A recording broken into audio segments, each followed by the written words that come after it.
Hello Catherine fans! Ito na nga ha, na-miss ni Ma'am Catherine mga kasombrero si Sir Alden. Kasi yung IG story niya po ay yung background music na ginamit niya ay yung ginamit din nila at sinayaw nila. Parang rumba na waltz mga kasambreros, kung naalala niyo yung time na nasa ASAP sila nag-perform.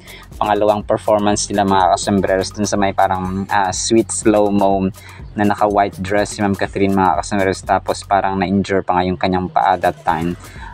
Tapos syempre Sir Alden ay andun po no. So kahapon ito na Instagram story yung kanta na I would never fall in love again until I found talagang kumanta dito no. Pero yun po mga kasamaso, natutuwa tayo kasi sabi ng caption ito, uy parang may na-miss si Ma'am Catherine kasi yun yung kanilang theme song at saka kinanta nung time nung sa ASAP na performance nila sa guesting mga kasamaso nung time na nagpo-promote sila ng Hello Love Again mga kasombreros. So yun po, Stephen Sanchez ang kumanta nun mga kasombreros no. At ang title ay I would never love again until I never fall in love again until I found you. So yun po yung kanyang title mga kasombreros. So sige lang Ma'am Catherine no, kung tiis-tiis lang muna. Kasi magkakaroon din kayo ng project soon. So magkakaroon talaga sila ng project mga kasos, hindi man ngayon pero sa near future po yun mga kasombreros no. And then ito bago yung kay Sir Alden, so ito muna, share ko muna itong kay bago yung kay Ma'am Catherine at kay Sir Alden, share ko muna itong kay Ma'am Julia Montes. Kasi best friend siya di ba ni Ma'am Catherine. So magkakaroon pala siya ng dalawang movies at saka dalawang teleserye soon, sabing ganon. And then sabi niya dito ay blessed siya kasi meron namang opportunities. And sinabi sa kanya ni Sir Deo Macalma, parang boss yata nila sa ABS-CBN mga kasombreros, napili siya ng project. And then nung sinasabi sa kanya parati na if you think na hindi mo kayang gawin 100% ay wag mong gawin. So dapat wholeheartedly yung iyong paggawa ng ng project or ng teleserye or kung anumang proyekto mga kasombreros. So kahit sa isang company or sa isang normal na tao, dapat wholehearted ka mga kasombreros no. Hindi kasi parang magiging obligation na lang at hindi ka masaya sa gagawin mo kapag ganun. So shinare ko lang po itong kay Ma'am Julia Montes mga kasombreros. And then si Ma'am Catherine, nag-post siya sa kanyang Instagram story sa Eurotex no. Para may promo sila. So kasi 'di ba nanalo silang most trusted brand sa Reader's Digest ngayong 2025. Naka-platinum award na pala sila no. So meron silang parang sale discounts mga kasombreros. So sabi niya dito, enjoy discounts and freebies. Bili na now na, salamat sa tiwala at suporta. So yung Eurotex kasi ay maganda nito na brand mga kasombreros no. Congrats sa Eurotex and then kay Ma'am Catherine. So and then ito si Sir Alden ay nag-post no ng kanyang mga 4 babies mga kasombreros.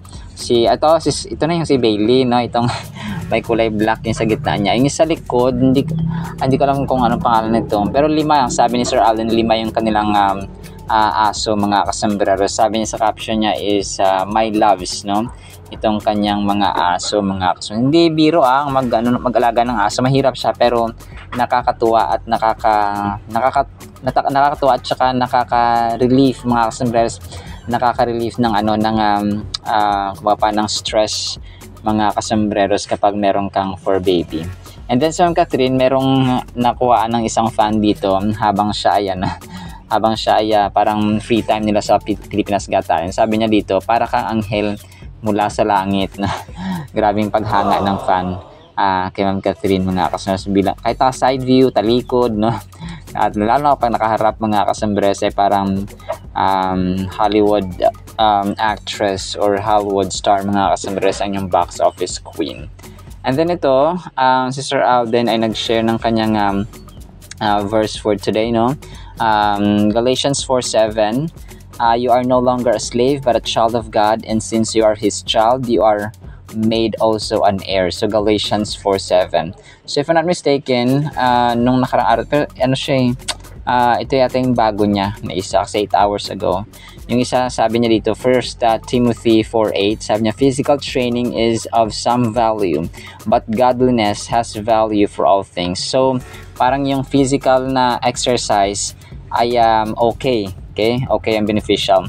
Pero mas maganda at mas mainam sa lahat yung spiritual na exercise mga customers, that is doing the works intended for God, yung magbasa ng Biblia, mag-pray, magsimba, and then syempre gawin talaga yung kanyang mission na pinapagawa sa atin dito sa mundong ito mga kasembreros, which is i-advance ang kanyang kingdom, share the good news, share the gospel, and live by faith mga kasembreros. Dapat meron tayong pananampalataya talaga as we are living sa mundong ito. And then ito, nag-share din siya ng kanyang mga kulnago pictures mga kulay dilaw. Hindi ko lang ko sa kanya to, pero kulnago V4Rs TDF LTD edition. So nakalagay dito is Bike Fit MNL. Hindi ko alam kung bibilhin niya to or baka gagamitin niya sa parang level up para sa Tour de France mga kasembreros. Hindi ko lang alam, pero malalaman natin sa mga susunod na mga uploads niya rin mga kasembreros. So kasi di ba puti yung sa kanya ngayon, so parang gagamitin niya siguro sa Tour de France na kanyang goal nga mga kasembreros. And sabi niya, isa pang post niya dito, hello Scotty and TDR3. So it's small wins every single day. So small wins mga kasembreros, kapag bawat araw meron tayong achievement, meron tayong nagagawa na beneficial at saka tama mga kasembreros, ay panalo po tayo dyan, no? Walang talo, lalong-lalo kapag inuuna natin si Lord kagaya ng kanyang ginagawa every day. So tulad ni Sir Alden, no, talagang he lives with a purpose kasi binabahagi niyang salita ng Diyos and is doing the will of God, doing kindness, and priority talaga mga kasembreros yung salita ng Diyos sa kanyang buhay na nakita naman. Alright, so na actually sa ating Kathleen items, sana po ay pakinggan po natin ang Word of God, and blessed evening po sa bawat isa. Para po sa ating Word of God mga kasembreros, ay sobrang ganda po nito. Ang ating title, 4-letter word, hope. 1 Corinthians 13:13, and now we have these three, faith, hope, and love, but the greatest of these is love. Iba pang definition mga kasembreros, biblically speaking, ay Psalm 16 verse 9, and so my heart is glad, my soul is full of joy, my body also will rest without fear. Kapag may nakilala kayong Hope mga kasembreros ang pangalan, kasi nung high school, meron akong schoolmate na Hope ang pangalan niya, parang meron siyang Hope sa pangalan, faith, hope, basta parang pag meron kang pangalan na Hope ay parang nakaka-amaze siya, parang nakaka-enlighten at saka nakakalakas ng loob mga kasepakinggan. How much more sa ating Panginoon mga kasembreros. So kung kaya yung 1 Corinthians 13:13 na sobrang gamit na gamit mga kasembreros when it comes to these three aspects, yung three elements and three characters na tinataglay dapat natin, yung faith, hope, and love mga kasembreros. So ang love din ay 4-letter word din siya mga kasembreros, no? Which is the greatest one. Pero yung hope mga kasembreros, ang tao namamatay, pwede pa niyang mabuhay ng ilang segundo na walang oxygen. Pero ang hope, kapag nawala na talaga ito sa atin mga kasembreros, talagang yung iba nagpapakamatay, nadidepress, nawawala na kasi ng pag-asa. So kinikitil nila ang kanilang buhay kasi wala nang purpose, wala nang silbi, wala nang pag-asa ang buhay nila mga kasembreros. And the Bible has quite a lot to say about hope, no? Ang biblical hope mga kasembreros ay kakaiba po ito sa worldly hope, no? Parang kaibigan natin, yung ating kakilala, yung ating friend, yung nangutang sa atin. Sabi na, babayaran kita sa katapusan, babayaran kita sa katapusan, pero paasa lang pala mga kasembreros. So ang Diyos natin ay hindi po paasa. Marami sa atin, and tayo mismo, no, sometimes may mga nabibitawan tayong mga pangako, may nabibitawan. And by the way, yung pagpapangako, pag-swear mga kasembreros, yung pag-oath ay kasalanan po sa Panginoon. So it's either yes or no. Babayaran mo, yes. Babayaran mo, no. Gagawin mo to, yes. Gagawin mo siya, no. So kasi kapag beyond that mga kasembreros ay nasa kay Satanas na yun mga kasembreros, kasi Kung hindi mo kayang gawin ang yes at saka ang no, bakit ka pa mangangako? Bakit ka pa magsiswear? Bakit ka pa mag-oath, mga kasombrero? So it's either yes or no lamang po dapat sa buhay nating ito, sa mga transactions, no, mga kasombreros. Pwera na lang siguro kapag nire-require talaga kasi sa mga politiko, no, kapag oath taking sila, talagang nag-oath at nagsiswear sila, mga kasombreros. The word hope in English often conveys doubt. For instance, I hope it will not rain tomorrow. In addition, the word hope is often followed by the word so. Ang mundo, kapag parang na-used na kasi ang mundo, yung mga tao na I hope so, no, I hope it will rain tomorrow. Parang yung inaasa nila sa circumstance or sa event, phenomenon, mga kasombreros, dito sa mundong ito, at hindi sa Diyos. Kasi minsan, mali yung nilalagay natin ng pag-asa eh. Yung confidence natin, nilalagay natin at binibigay natin sa gantong tao, sa gantong pangyayari, sa gantong event na hindi sure, hindi sigurado, mga kasombreros. So, this is the answer that some may give when asked if they think that they will go to heaven when they die.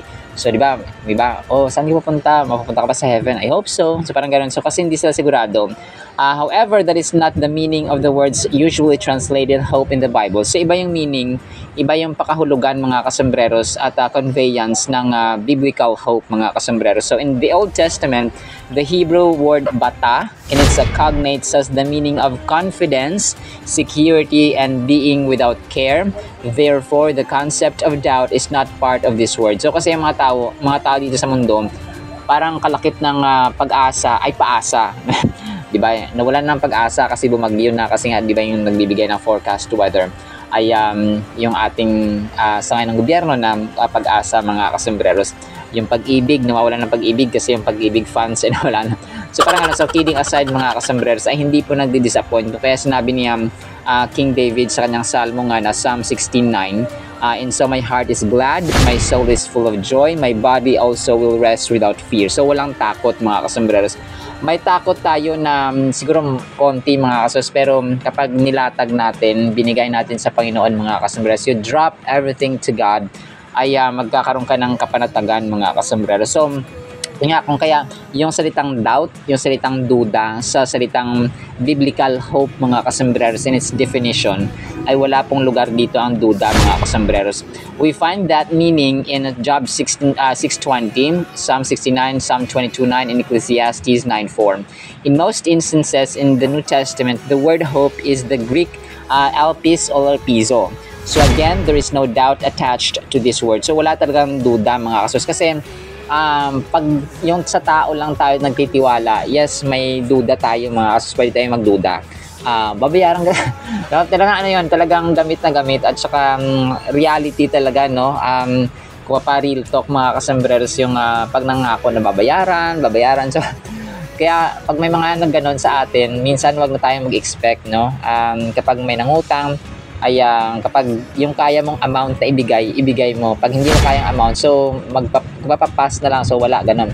Pero pag kaya mo, ay paibigay mo na lang yung amount para wag ka na mag-expect ng kabayaran, mga kasombreros. Pero pag paulit-ulit naman na humingi na, so doon tayo magtataka, mga kasombreros. Pero sa utang talaga, no, maniniwala ka na lang. Ganito ang ginagawa kapag may nagsabi na ganyan, maniniwala na lang ako kapag andyan na. So yun ang sasabihin natin, mga kasombreros. As long as hindi natutupad, ay huwag tayong maniwala, mga kasos, kapag tao ang ating katransact, no? So, pero sa Diyos po natin ay wala pong duda, mga kasombreros. And sabi dito, wala naka-attach na doubt, mga kasombreros. So, one of the verses in which we find the word hope is in Hebrews 11:1. So, now faith is being sure of what we hope for and certain of what we do not see. So, ito rin yung part ng ating word kanina dun sa isang vlog, mga kasombreros. So ang ating pag-asa ay nagmumula sa Panginoon, which is trustworthy at napagkakatiwalaan, mga kasombreros. Our faith is confident assurance, for it is founded upon the rock of our salvation, which is Jesus Christ, our Lord Jesus Christ. All of the actions of the heroes of the faith recorded in Hebrews 11 were made possible because they had this faith based in their confident assurance or hope in God. So lahat ng mga di ba, yung mga Hall famers when it comes to hope mga kasombreros. Sina Jephthah, sina Barak, sina Noah, sina Sarah, sina Abraham, sina Jacob, sina David, sina Daniel, sina Meshach, Shadrach, Abednego, sina lahat mga source ng prophets and greatest men in the Bible sa Old and New Testament ay founded, no? Kasi nagtiwala at umasa sila sa Panginoon, founded sa ating confidence mga source sa ating Panginoong Jesus, kung kaya nangyari yung yung mga impossible things ay naging posible because of that hope na meron sila at confidence sa Panginoon. As believers, we are also called to give an answer for the hope that is within us to any who would ask. That's Peter 3:15 mga kasombreros. So isa pamuhay natin as an application, yung biblical hope yung ating gamitin mga kasombreros, at hindi yung pag-asa na aasa lang tayo sa wala, no, parang ganun mga kasombreros, sa tao and sa kakilala natin, and then sa circumstances, no? Parang sasabi na bahala na lang sa Batman, parang ganun. So wag nating sabihin ng ganun, wag nating iasa kay Batman mga kasombreros, iasa natin sa Panginoon. So kung mangyari man, ay magpasalamat tayo. Pag hindi nangyari, magpasalamat pa rin tayo, because you know what? God has better plans for us. No, may mas maganda, mas mabuti at mas beneficial, mas kapaki-pakinabang para sa atin na nakaredy ang Diyos kapag hindi niya tinupad yung ating panalangin at inaasam-asam mga kasombreros. Ganun lang, as simple as that. Ganun po katindi ang Diyos natin kumilos.